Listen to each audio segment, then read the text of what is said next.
శాసనసభలో సీఎం చంద్రబాబు నాయుడు మాట్లాడుతూ అవినీతి అక్రమాలు చేసేందుకు పార్టీ పెట్టిన ఘనత వైఎస్ఆర్సీపీదని, జగన్మోహన్ రెడ్డి మోస్తూ క్రిమినల్ అని అన్నారు. ఈరోజు రాజకీయాల్లో అవినీతి చూస్తుంటాం, కానీ అవినీతి అక్రమాల కోసమే రాజకీయానికి వచ్చిన వాళ్ళు. ఇది ఒక పెద్ద ప్లానింగ్ దిశ. 45 ఏళ్ళైంది మా పార్టీ. ఇంతవరకు మాకు పేపర్ లేదు, టీవీ లేదు.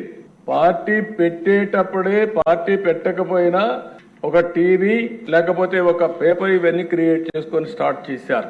ఇంకొక పక్కన అధ్యక్ష, ఎక్కడ చూసినా పెద్ద ఎత్తున అవినీతి కొత్త నిర్వచనాలు చేసుకొచ్చే పరిస్థితికి వచ్చారు.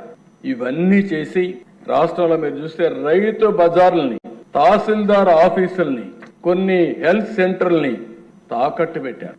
ఇంకో పక్క మద్యం నిషేధిస్తామని చెప్పి 5 ఏళ్లలో చేసేస్తున్నామని చెప్పి మద్యం పైన వచ్చే ఆదాయాన్ని 25 సంవత్సరాలు తాకట్టు పెట్టి దాంట్లో డబ్బులు తీసుకొచ్చే పరిస్థితికి వచ్చారు. 25,000 కోట్లు తీసుకొచ్చే పరిస్థితికి వచ్చారు.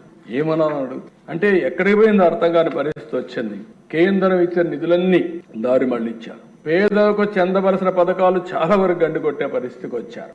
ఈ రోజు మీరు చూస్తే దేశ ఇంత మునిపి మినిస్టర్ గారు చెప్పారు, ఆ డబ్బులు కానీ వచ్చుంటే మళ్ళీ మనకు కేంద్రం ఎప్పుడు కూడా డిఫరెంట్ స్కీమ్స్ కి డిఫరెంట్ పందాలు డబ్బులు ఇస్తారు. ఈరోజు నరేగా ఉంది, 90% కేంద్ర నిధులు వస్తాయి, మంది 10% వస్తుంది. ఇందులో 70% లేబర్ కి ఇవ్వాలి, 30% మెటీరియల్ కాంపోనెంట్ కి ఇచ్చుకునే అవకాశం ఉంటుంది. దీన్ని ఎంత ఇది డిమాండ్ డ్రివన్, మనం ఎంత ఉపయోగించుకుంటే అంత ముందుకు పోతాం. ఈ కార్యక్రమాన్ని ఉపయోగించుకుని గత ప్రభుత్వంలో లోకేష్ గారు పంచాయతీరాజ్ మినిస్టర్ గా ఉంటే 24,000 కిలోమీటర్లు సిమెంట్ రోడ్లు వేయగలిగారు. 5 సంవత్సరాలు ఏం చేశారు?